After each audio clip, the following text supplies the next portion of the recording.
casa. Bom estarmos aqui louvando a Deus. Foi o que ouvimos agora no prelúdio e com certeza é uma verdade, né?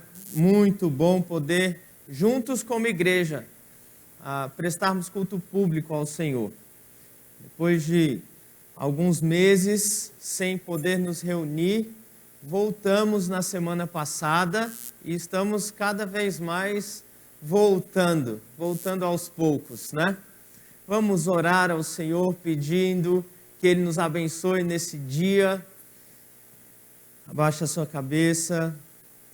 Senhor nosso Deus, nosso Pai, muito obrigado por esse dia. Obrigado pela oportunidade que o Senhor nos dá de estarmos aqui, Senhor, juntos como o teu povo, reunidos com o propósito de louvar e exaltar o teu nome. Sê com os irmãos que estão em casa também, que o Senhor os abençoe, assim como também tem nos abençoado aqui, Deus. E que em breve possamos todos juntos, como igreja do Senhor, estarmos reunidos para te louvar e te adorar. É a nossa oração. Pedimos a tua bênção, a tua graça sobre nós. Levanta o teu rosto sobre nós e nos abençoe, Senhor, em nome de Jesus. Amém. Amém. Quero convidar você a abrir a sua Bíblia no Salmo de número 32. Mesmo assentados, Salmo de número 32. Eu vou ler, peço que os irmãos acompanhem este texto. Diz assim a palavra do Senhor, de Davi, salmo didático.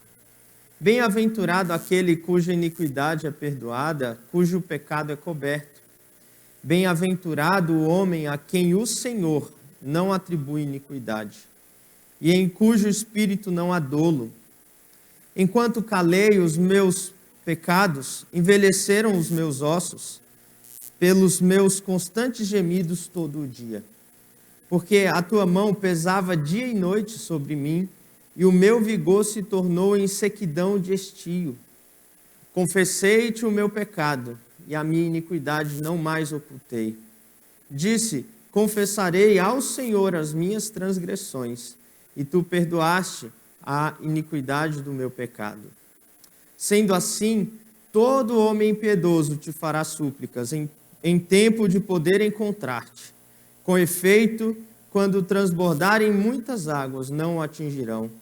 Tu és o meu esconderijo, tu me preservas da tribulação e me cercas com alegres cantos de livramento. Instruir-te-ei e te ensinarei o caminho que deves seguir, e sob as minhas vistas te darei conselho.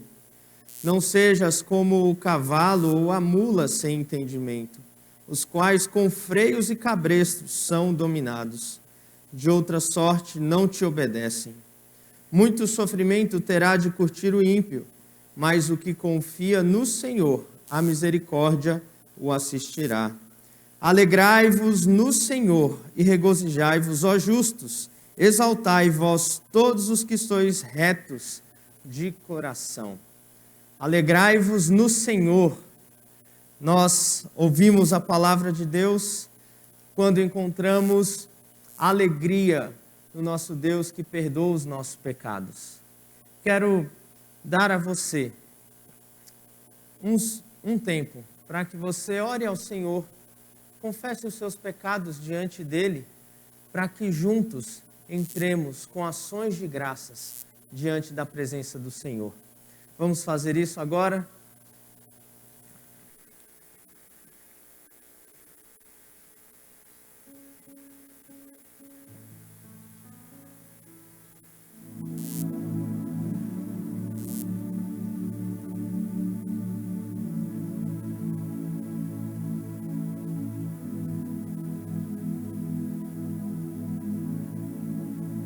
Ó Senhor, a tua palavra nos mostra que o nosso pecado faz separação.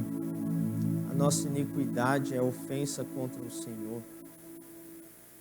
A tua palavra nos mostra como somos pecadores, mas também nos mostra quão grande é o teu amor para conosco em Cristo Jesus, perdoando o nosso pecado, limpando a nossa iniquidade, purificando a nossa vida e nos atraindo para ti mesmo.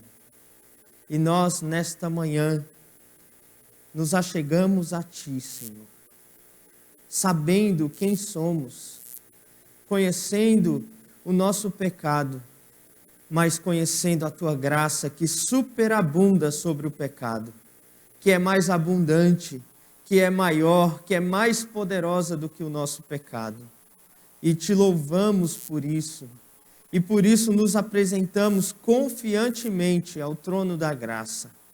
E em tua presença queremos render louvores e adorar o teu santo nome, porque tu és o Altíssimo, o soberano, o Deus eterno, o Deus grandioso e também o Deus que se faz presente no nosso meio, um Deus gracioso, um Deus misericordioso, o Deus Emanuel, um Deus que não nos abandona. Por isso, Senhor, que nós encontremos, enquanto teu povo, a alegria na tua salvação, Deus, e sempre podemos ter comunhão com o Senhor. Esse é o nosso maior desejo, essa é a nossa vontade, Deus. Por isso, continue conosco nesta manhã, em nome de Jesus. Amém. Vamos louvar o Senhor. Convido a turma da música que vai nos conduzir. E desde já peço para que vocês se coloquem em pé para cantarmos juntos ao Senhor nessa manhã.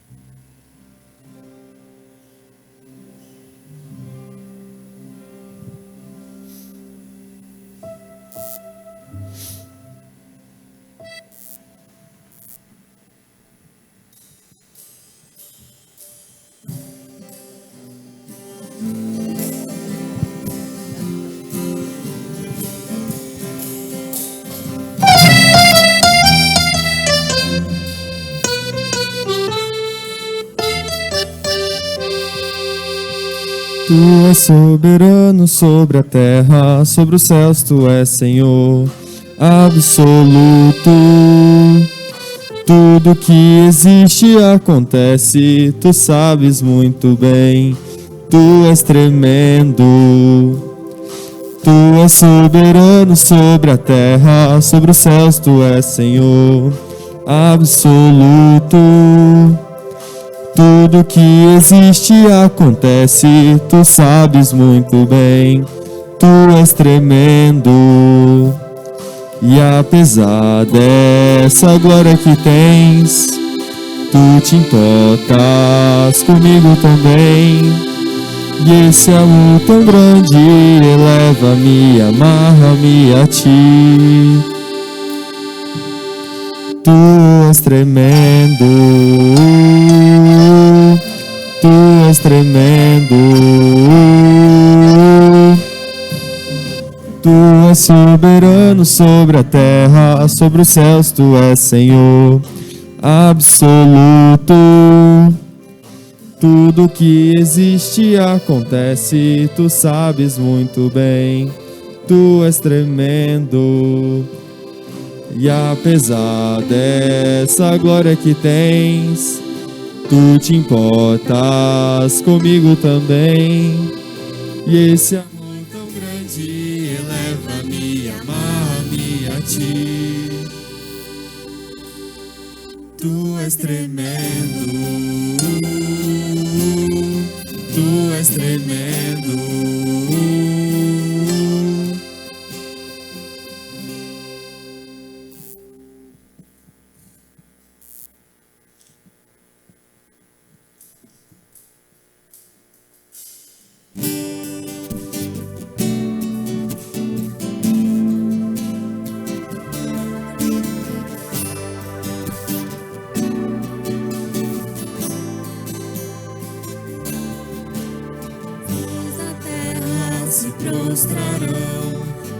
ante a ti, Senhor.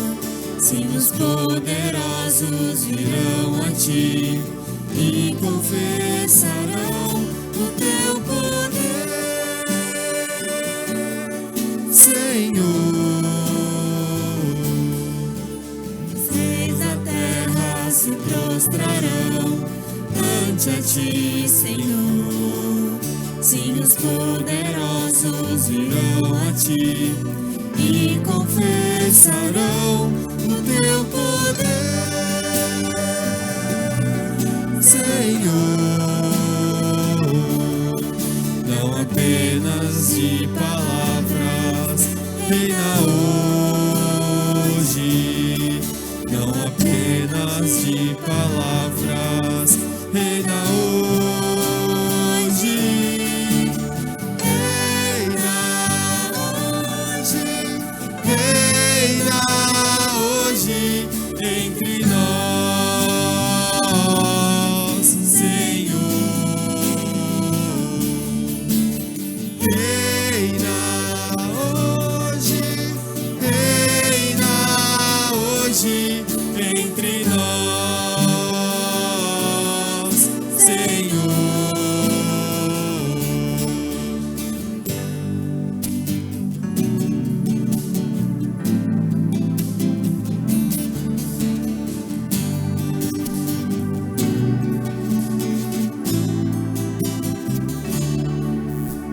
Os reis da terra se prostrarão ante a ti, Senhor.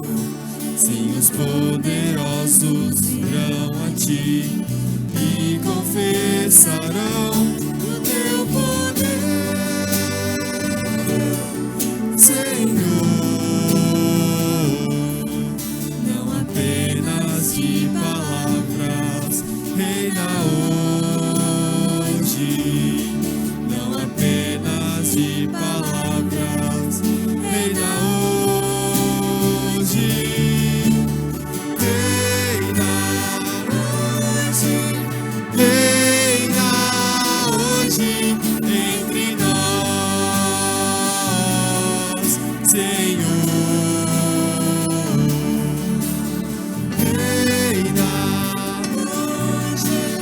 Reina hoje entre nós, Senhor.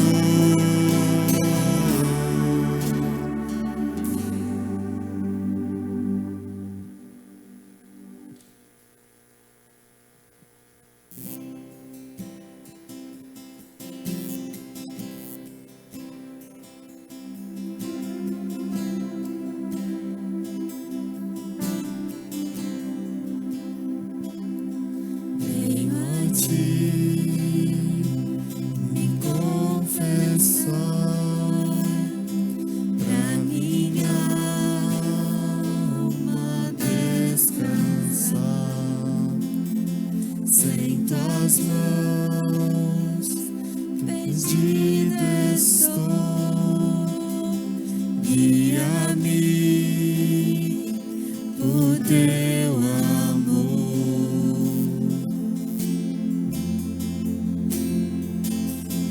Ó Senhor, de ti preciso, mais e mais preciso,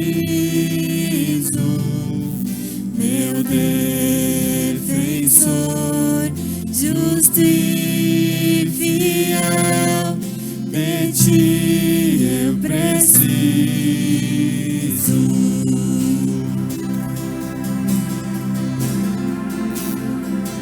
Se estou perdido,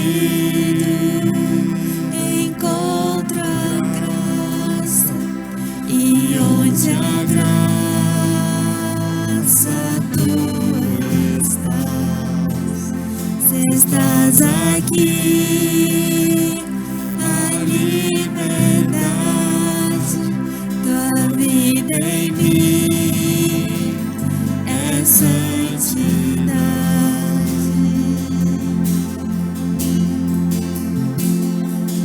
Ó Senhor, de ti preciso,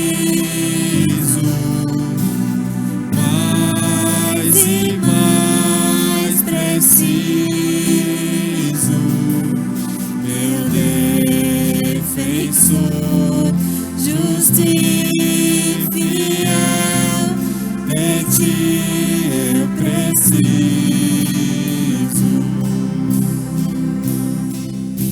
E quando a tentação surgir, que minha vida cante a ti. Se eu não conseguir mais suportar, teu amor me guardará.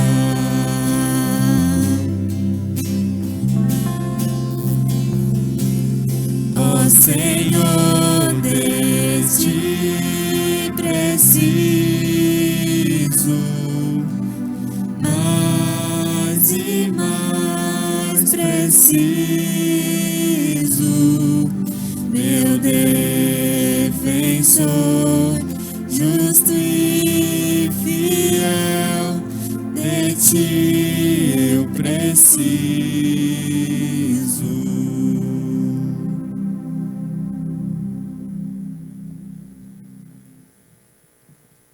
Amém. Os irmãos podem sentar. Realmente precisamos do Senhor. Para tudo nós precisamos dele. Eu quero chamar aqui à frente o Luca para fazer uma oração. Como precisamos do Senhor? Eu quero que ele ore pelos nossos irmãos que carecem de um toque do Senhor na área da saúde. O José Carlos, a Cláudia, que fez cirurgia ontem, o irmão Arnaldo. Ore por esses irmãos e outros que o Espírito trouxe à tua mente também. Que Deus os abençoe. Amém? Meu Deus, lhe agradeço, Deus, por o privilégio de estarmos aqui mais uma vez reunidos, meu Deus. Lhe agradeço porque o Senhor tem aberto as portas, tem nos trazido até aqui, meu Deus. Lhe peço uma bênção especial também, meu Deus, ao irmão José Carlos, a Cláudia, ao Arnaldo. Que o Senhor esteja recuperando a saúde deles, que o Espírito Santo esteja agindo, meu Deus. Abençoe este culto agora, que seja um tempo de edificação, de bênção a todos. Em nome de Jesus, eu lhe agradeço. Amém.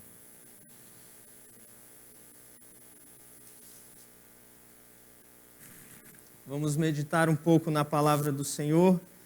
Convido você a abrir sua Bíblia, livro de Gênesis, capítulo 2. Não sei quanto dos irmãos têm acompanhado, tenho trabalhado agora o livro de Gênesis, alguns capítulos. Estamos aqui no capítulo 2. Eu vou ler do verso 18 até o verso 25. É o nosso texto, o texto que vai ser exposto nesta manhã. Gênesis 2, 18 a 25, diz assim: E disse mais o Senhor Deus: Não é bom que o homem esteja só. Far-lhe-ei uma auxiliadora que lhe seja idônea. Havendo, pois, o Senhor Deus formado da terra todos os animais do campo e todas as aves dos céus, trouxe-os ao homem, para ver como lhes chamaria. E o nome que o homem desse a todos os seres viventes, esse seria o nome deles. Deu o nome o homem a todos os animais domésticos, às aves dos céus e a todos os animais selvagens. Para o homem, todavia, não se achava uma auxiliadora que lhe fosse idônea. Então, o Senhor Deus fez cair pesado sono sobre o homem, e este adormeceu. Tomou uma de suas costelas e fechou o lugar com carne. E a costela que o Senhor Deus tomara ao homem, transformou-a numa mulher. E lhe trouxe, e disse o homem: Esta, afinal, é osso dos meus ossos e carne da minha carne. Chamar-se-á varoa, porquanto do varão foi tomada. Por isso, deixa o homem pai e mãe e se une à sua mulher, tornando-se os dois uma só carne. Ora, um e outro, o homem e sua mulher, estavam nus e não se envergonhavam. Vamos orar mais uma vez? Senhor nosso Deus, nós estamos aqui diante de Ti, diante da Tua palavra que foi lida. Pedimos que o Senhor fale conosco por meio dela. Cremos que toda ela é inspirada pelo Senhor. Toda ela traz direção, como uma luz para o nosso caminho, uma lâmpada, Senhor, para a nossa vida. É a Tua palavra. A lei do Senhor é perfeita e restaura a alma. Os testemunhos do Senhor são fiéis e dignos de darmos ouvidos, Senhor. Bem-aventurado é aquele que guarda a Tua palavra. Por isso, Senhor, desvenda os nossos olhos para que compreendamos as maravilhas da Tua lei, possamos aprender do Senhor e colocarmos em prática em nossas vidas, de modo que a nossa vida seja louvor e glória ao Teu santo nome. Essa é a nossa oração nesta manhã, em nome de Jesus. Amém. Amém. Nós já vimos, dentro dessa exposição do livro de Gênesis, que Gênesis é um livro escrito num período específico. O povo estava saindo da terra do Egito, indo para a terra prometida e precisava aprender a ser povo de Deus. Uma vez que uma pessoa é salva, ela precisa agora aprender a ser povo de Deus, porque nós nos chegamos com os nossos costumes, com a nossa mente, com a forma de ser do Egito. Era assim que o povo de Israel estava. Então, Deus os instrui por meio da sua lei e escreve, então, por meio de Moisés, 5 livros para aquele povo, o que nós chamamos do Pentateuco. E, então, Gênesis é esse livro que vai trazer aí orientação prática para a vida do povo de Deus. E Deus, então, como um grande compositor, escolhe ali o ritmo, escolhe as notas, escolhe a harmonia, ele define os padrões de como o mundo deve ser. E ele então está estabelecendo esses padrões para o seu povo, para que o seu povo viva de acordo com seus padrões. É isso que Deus está fazendo. Como um grande artista, como um pintor, Deus escolhe as cores que ele vai usar. Deus escolhe o enquadramento que ele vai utilizar naquela imagem. Deus é esse grande artista compondo a história e compondo a sua criação. E ele faz isso de modo sábio, de modo criativo, de modo interessante demais. E nesse texto aqui, ele vai falar sobre a criação da mulher e da instituição do casamento. Veja, poderia ser um texto que propício para casamentos, né? Pregar em casamentos, mas a palavra de Deus é útil em todos os momentos, em todas as circunstâncias. Talvez você esteja pensando, por que eu que sou solteiro preciso ouvir sobre casamento? Ou por que eu que sou casado já preciso ouvir sobre casamento? Ou talvez você que já é uma pessoa que experimentou o casamento, mas hoje já é viúva. Por que ouvir sobre casamento e a questão da mulher, segundo as Escrituras? Porque Deus é quem define os padrões e como o mundo deve ser. Isso é muito importante para nós.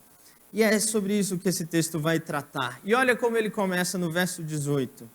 E disse mais o Senhor Deus, não é bom que o homem esteja só. Essa frase não é chocante para você? No capítulo 1, nós vemos que várias vezes Deus disse e viu que era bom. Toda vez que um dia terminava, Deus dizia, e viu Deus que era bom. E viu Deus que era bom.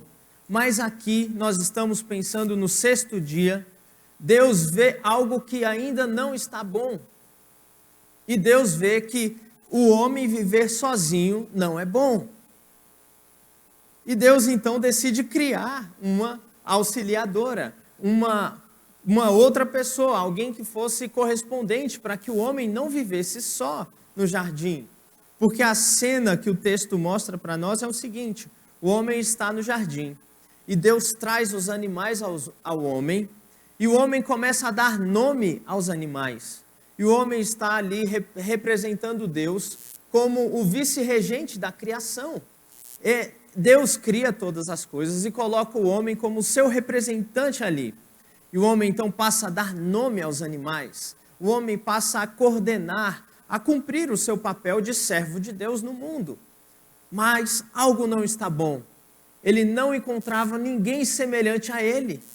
E vinha um leão, e o homem olhava aquele leão e dava o nome, leão. E aí vinha o urso, e o homem olhava o urso e dava o nome, urso. E assim os animais foram sendo trazidos ao homem, mas não tinha nenhum animal semelhante a ele mesmo.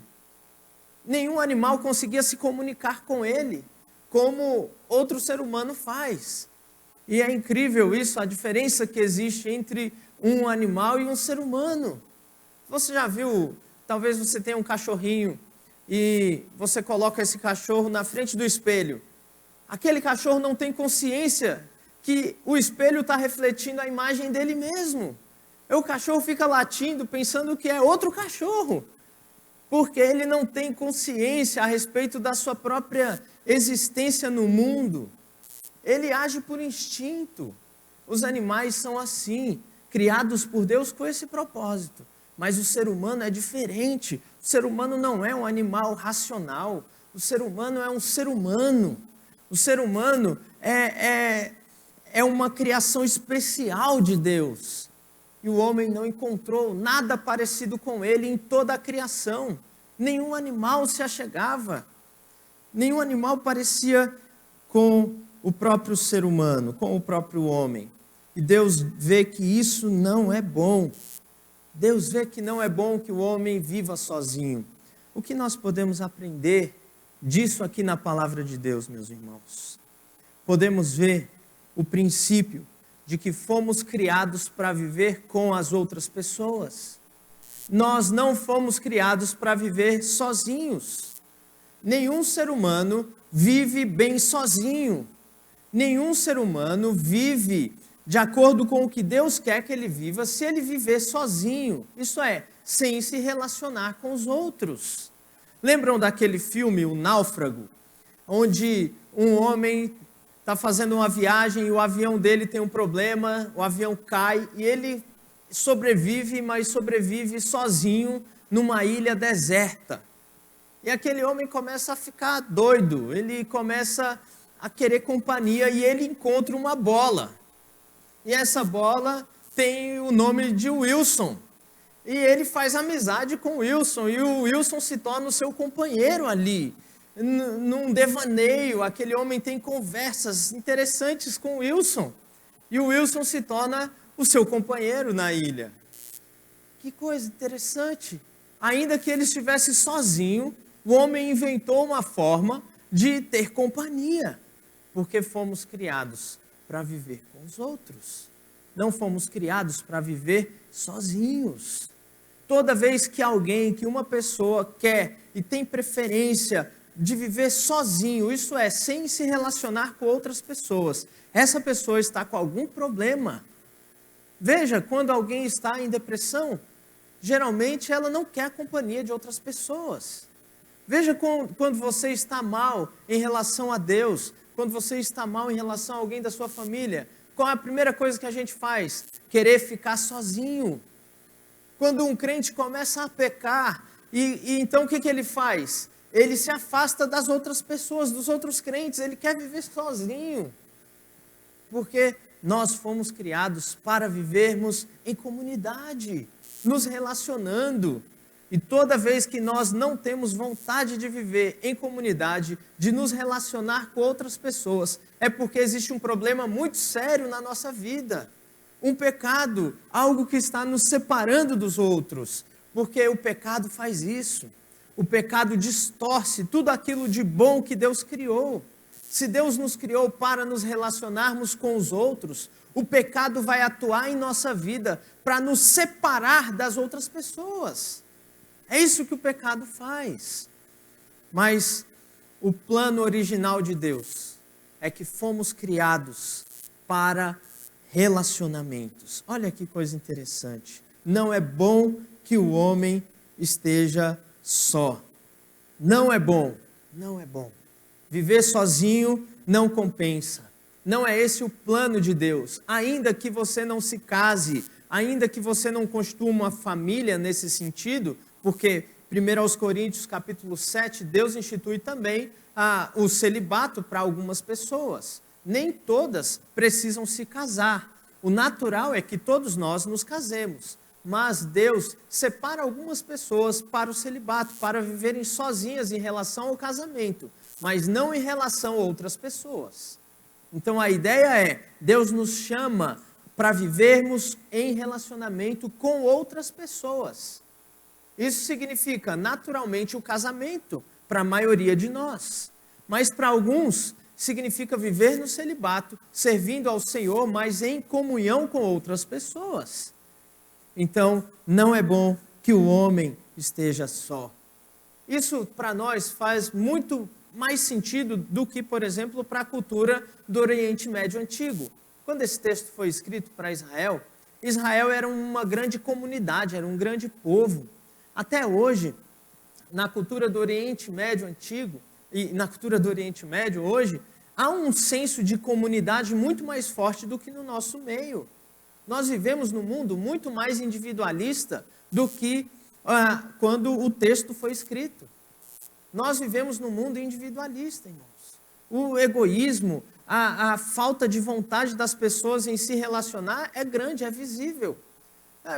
Quem de nós nunca, ao sentar num banco de aeroporto ou rodoviária, ou no banco do ônibus, põe um fone de ouvido e se concentra no seu próprio mundo para não conversar com alguém que está do lado? Tem 3 lugares. 2 estão com pessoas próximas e um está sozinho, não tem ninguém perto. Qual deles você procura? Eu procuro que está vazio, confessar meu pecado aos irmãos. Veja, mas nós fomos criados para relacionamentos. Nós não podemos nos esquecer disso. Eu tinha a maior vergonha, porque minha mãe é a pessoa do relacionamento, irmãos. Ela vê uma pessoa na rua, ela cumprimenta, dá bom dia, ela conversa, ela está fechando o portão, alguém está passando na rua, ela começa a conversar com a pessoa. É o tipo de gente que faz amizade em 1 minuto. É impressionante. E eu, muitas vezes, na adolescência ali, ficava com vergonha, enquanto minha mãe está cumprindo aquilo que Deus deseja, se relacionando, porque nós fomos criados para nos relacionar com as pessoas. Isso, por vezes, é uma dificuldade nas casas, nas famílias, onde o relacionamento é tão distante, onde cada um fica no seu celular, onde os filhos não têm relacionamento com os pais direito, onde não há comunhão de fato. Nós fomos criados para relacionamento, meus irmãos. Não é bom que o homem esteja só. Muitas famílias vivem numa espécie de separação, ainda que estejam debaixo do mesmo teto. Talvez essa pandemia mostrou como isso de fato é uma verdade. As pessoas ficaram juntas, porém sozinhas. Quantos sofreram com isso? Quantos ficaram nos seus quartos?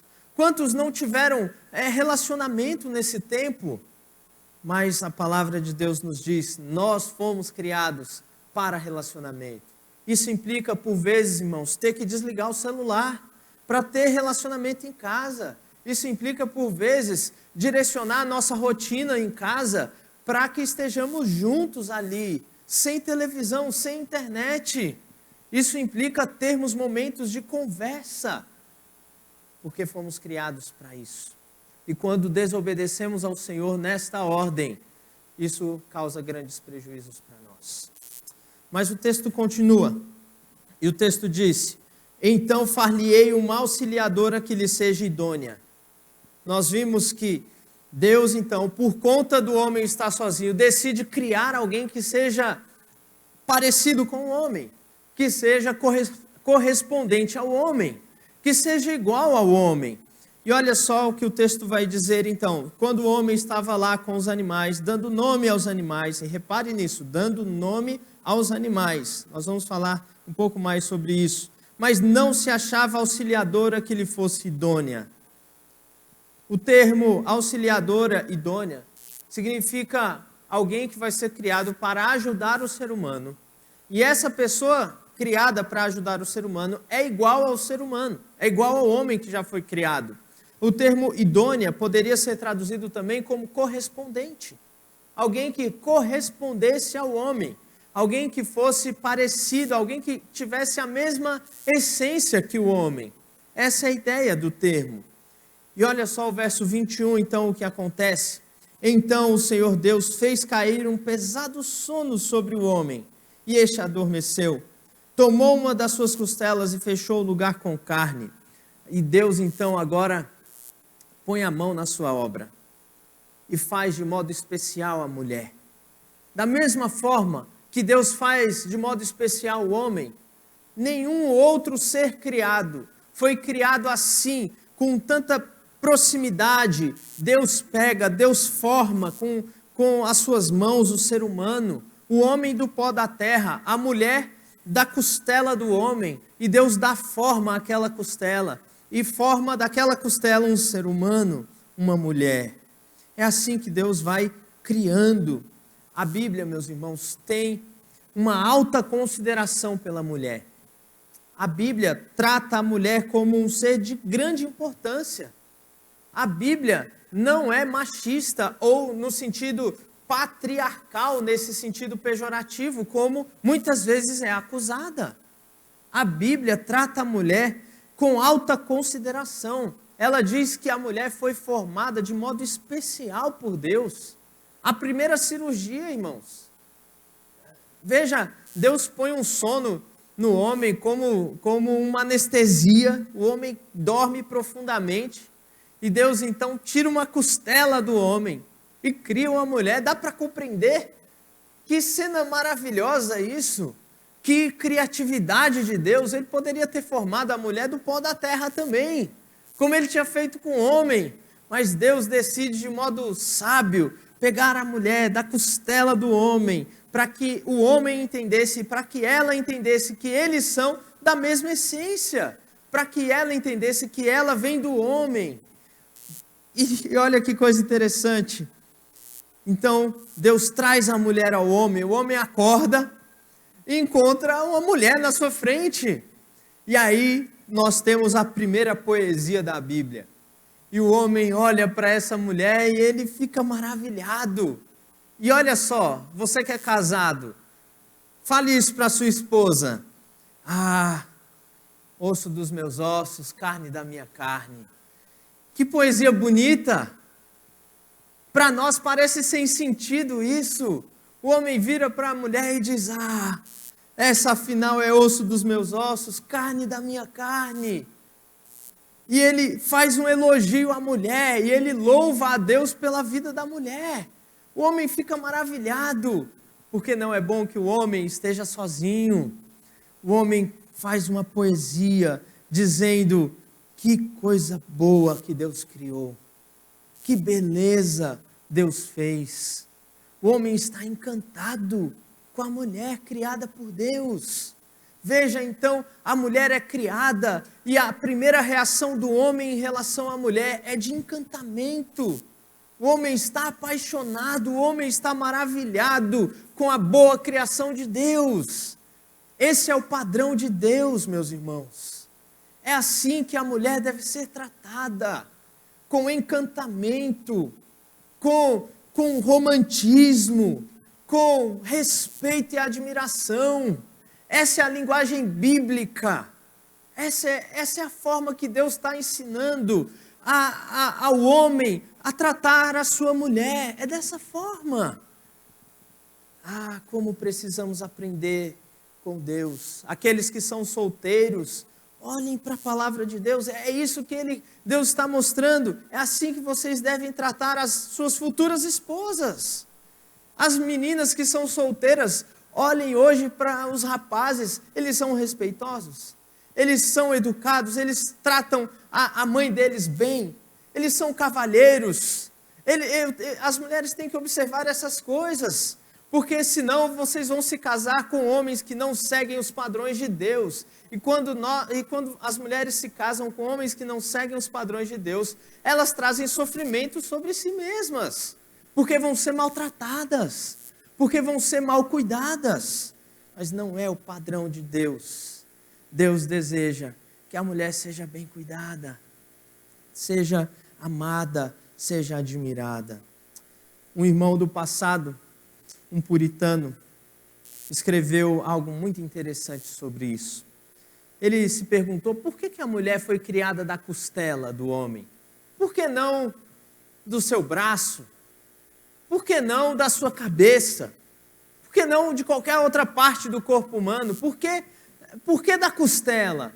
Ele traz uma explicação muito interessante, talvez uma aplicação muito interessante. Ele diz assim: a mulher foi feita da costela de Adão, não de sua cabeça para governá-lo, nem de seus pés para ser pisada por ele, mas do seu lado para ser igual a ele, debaixo do seu braço para ser protegida e perto do seu coração para ser amada. Que beleza! Que coisa bela é a criação de Deus.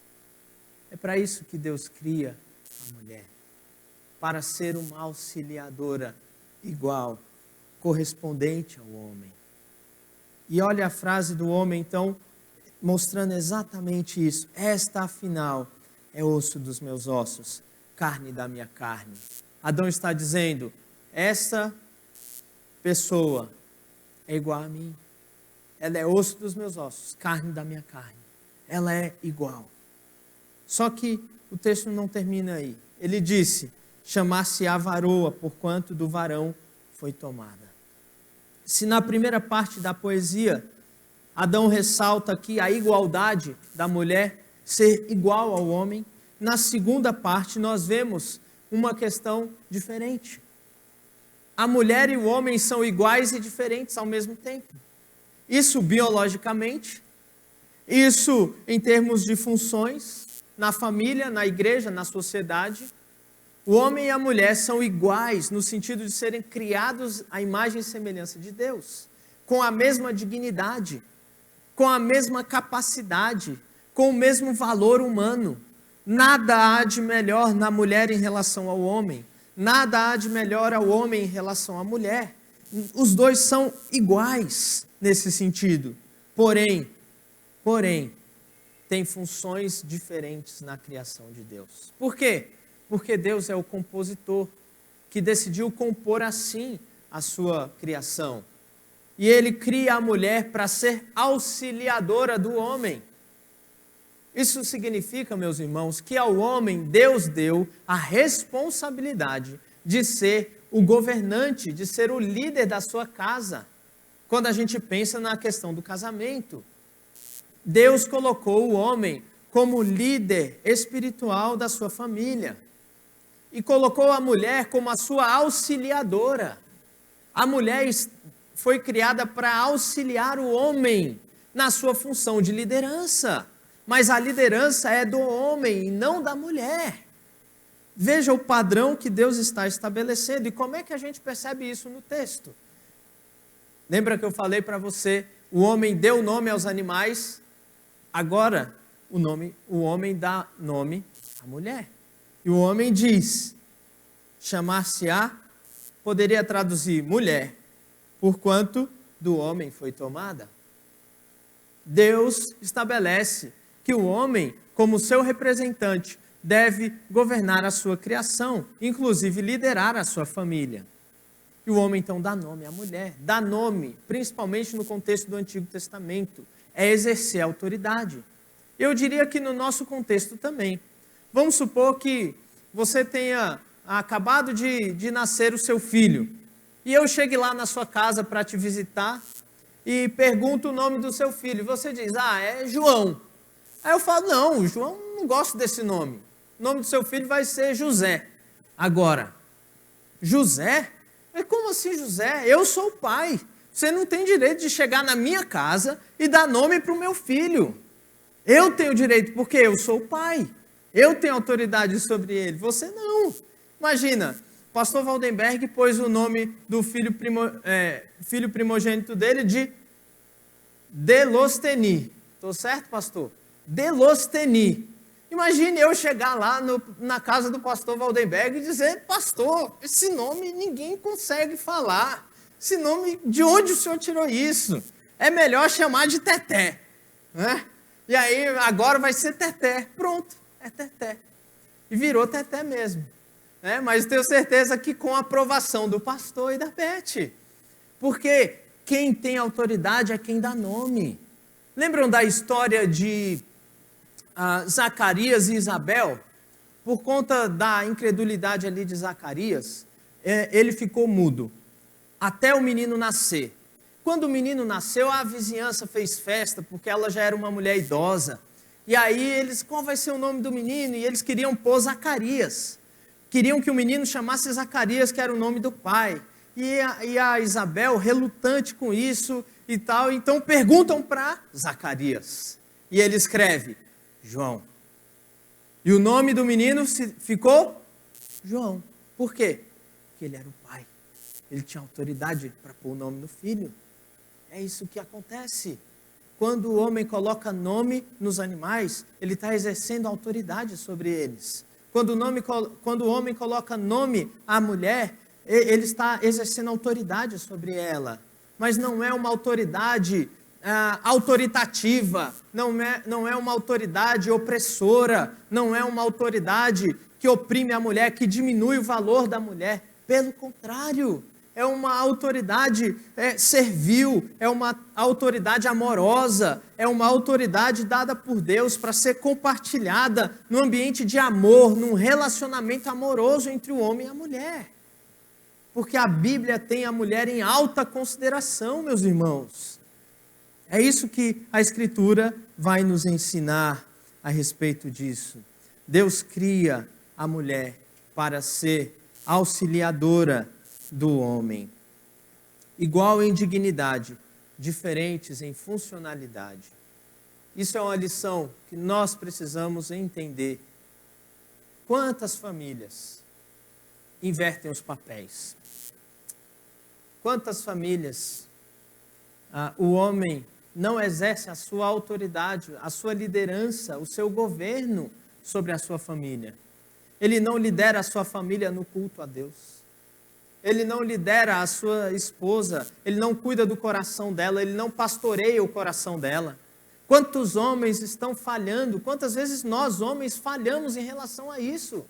E nós recebemos a responsabilidade de Deus de cuidarmos da nossa família. Você que é homem, você recebeu de Deus essa função.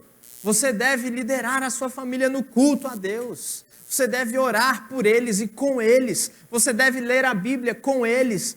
Você deve ensinar a Escritura. Você deve conduzir a sua família. Você é o homem responsável por isso. Se o teu filho, a tua filha está se afastando de Deus, você deve orar, você deve jejuar, você deve fazer algo para que isso não aconteça. Você é o homem da casa, você é responsável, você deve cuidar da sua família espiritualmente, não apenas prover o alimento, não apenas prover a proteção, mas ser um sacerdote da sua casa.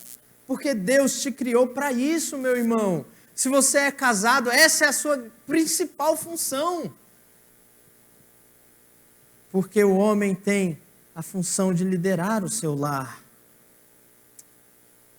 Se você, homem casado, não tem feito isso, a sua casa sofre, a sua esposa sofre, os seus filhos vão sofrer, porque você não está exercendo aquilo que Deus te criou para fazer. Mas há uma solução para isso. Sempre há solução em Cristo Jesus. Em Cristo Jesus sempre há esperança. É possível você se arrepender do seu pecado, da sua, por vezes, talvez por vergonha de não liderar, talvez por ignorância de não saber isso, talvez porque você se sente pecador, incapaz de fazer. Deus te chama à cruz para se arrepender, para que você possa, a partir da cruz, do perdão, do arrependimento, fazer aquilo que Deus quer que você faça. É possível fazer isso. É possível. Porque Deus deu ao homem a função de liderança na sua família.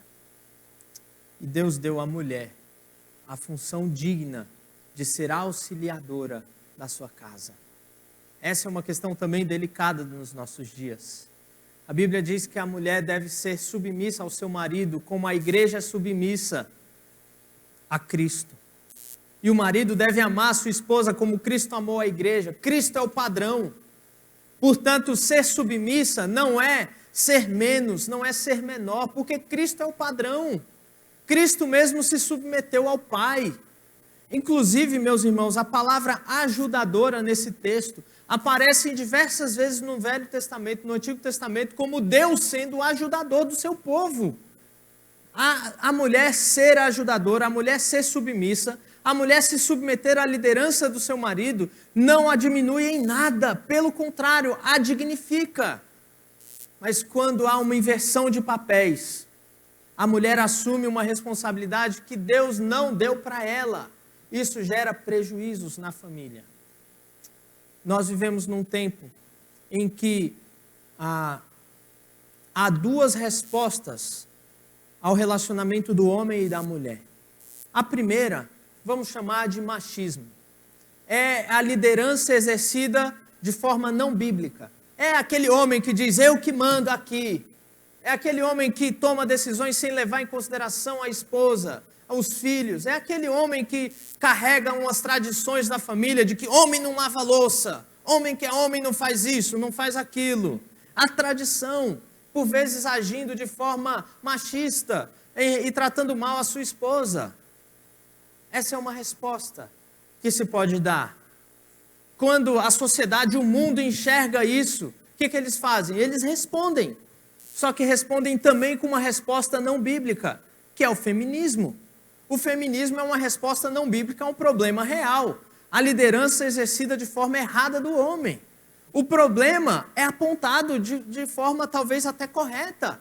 O homem, por vezes, oprime a mulher, trata mal. O homem, por vezes, age realmente de forma irresponsável com a mulher.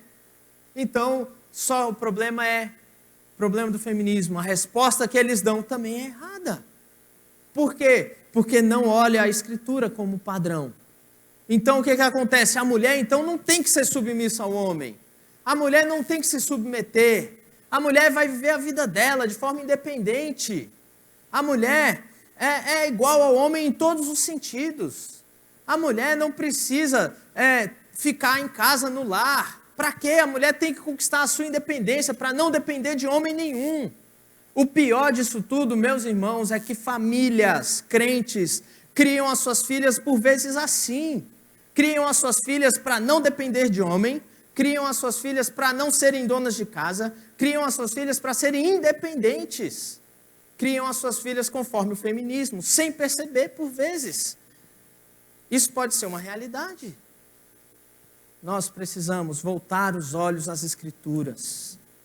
Criar, aqueles que têm filhos, criar os seus filhos para serem homens, aqueles que têm filhos homens, homens que tratem bem as suas esposas.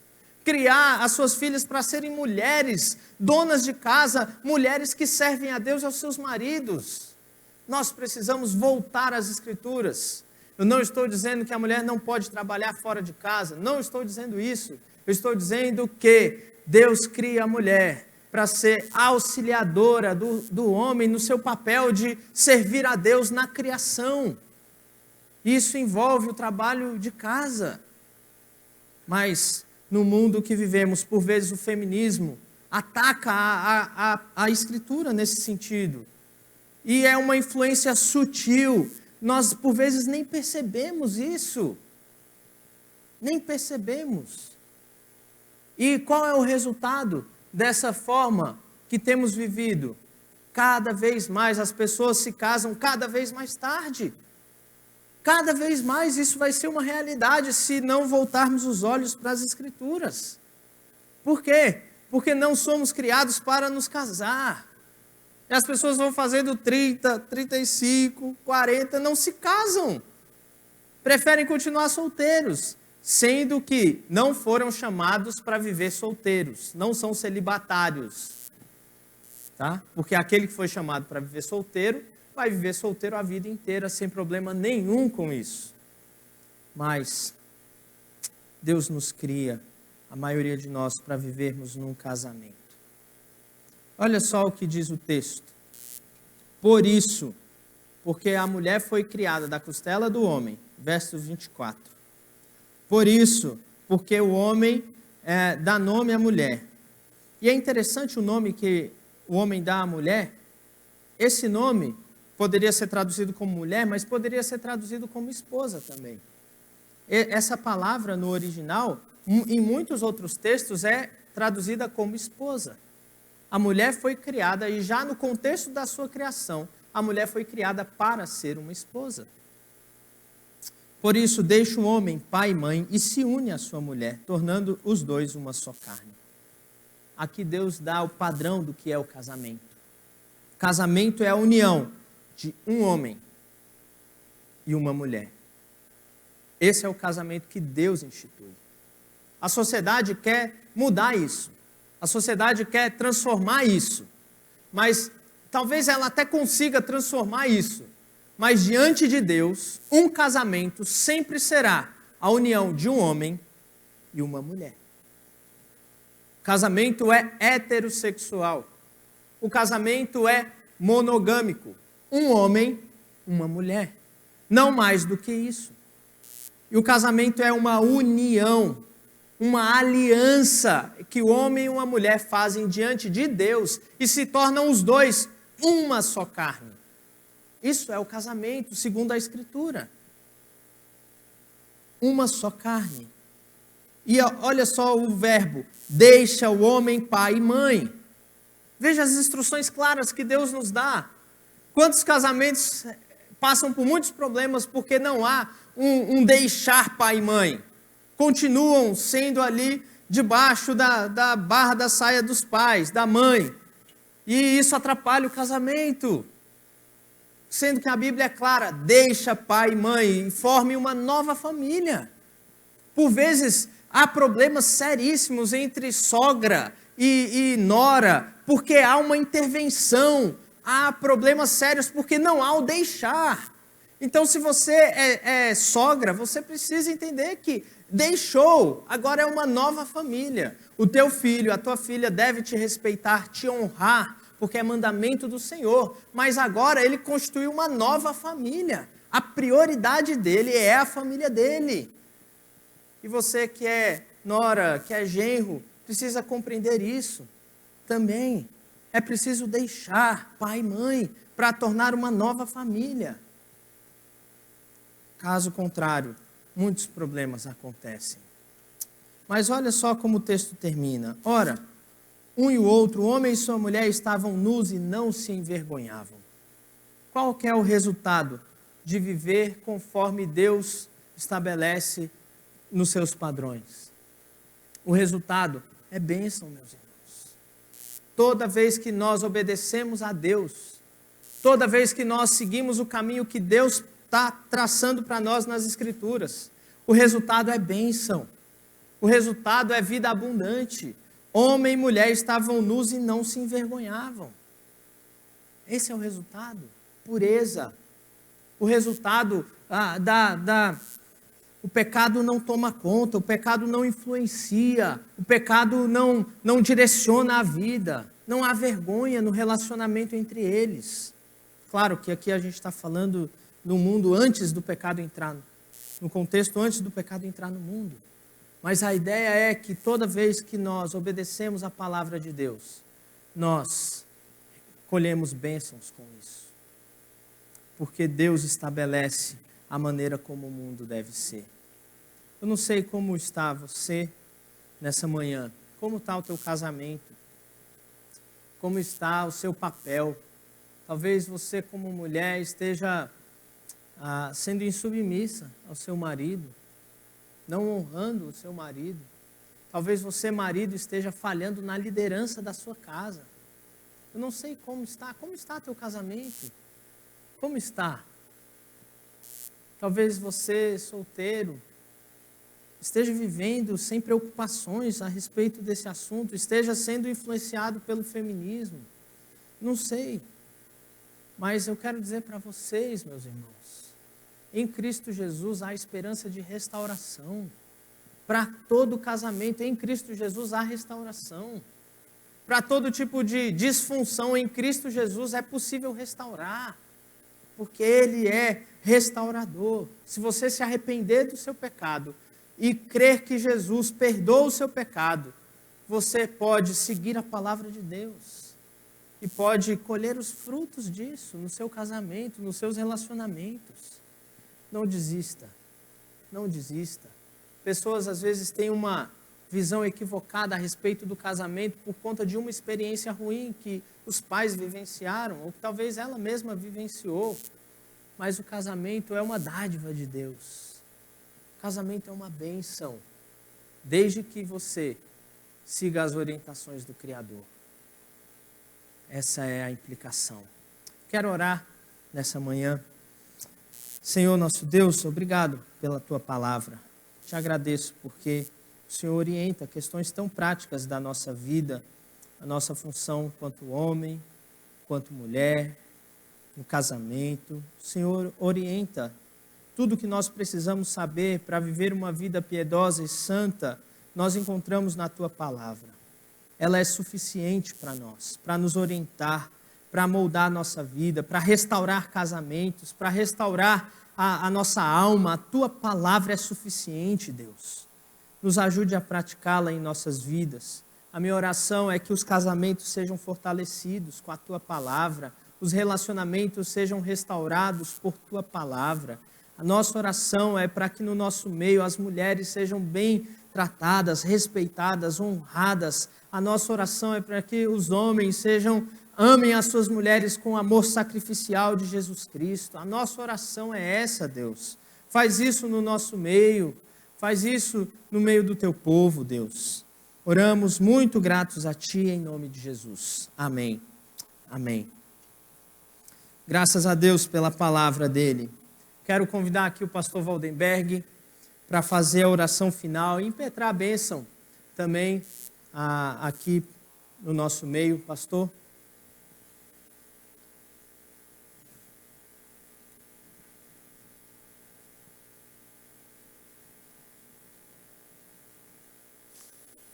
Paz e graça, meus irmãos. Paz e graça. O Senhor possa fortalecer esta aliança conjugal, familiar que nós temos.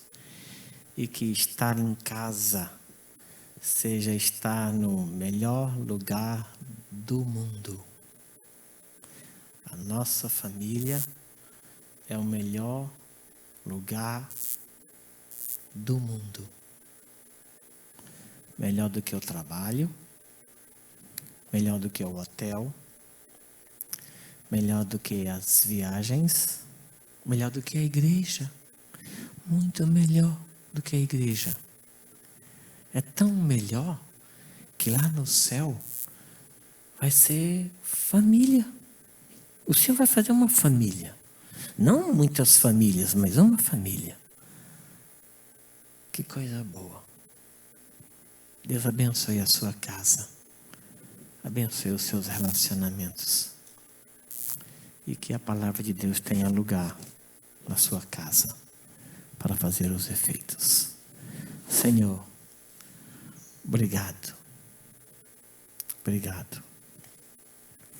Que haja paz nas famílias, que haja alegria nos relacionamentos familiares, que haja compreensão e complemento entre os casais. Que não haja disputa de quem pode mais, de quem sabe mais. Que haja o Teu Espírito promovendo unidade. Suplico, Senhor, que o Senhor abençoe, que o Senhor sustente, que o Senhor fortaleça. Em nome de Jesus, o Teu Filho. Amém. O Senhor te abençoe e o Senhor te fortaleça. O Senhor direcione os teus passos. Alegre a tua casa. Que o Senhor te dê direção e sustentação. Abençoe os teus filhos e abençoe os filhos dos teus filhos. Que haja alegria. E que o amor de Deus, o nosso Pai, a graça bendita e as misericórdias tão ternas de Jesus Cristo, nosso Senhor, o consolo e a doce mediação do Espírito Santo de Deus seja com todo este povo aqui reunido, com todo o povo de Deus em toda a terra, hoje e até a volta gloriosa de Cristo Jesus. Amém.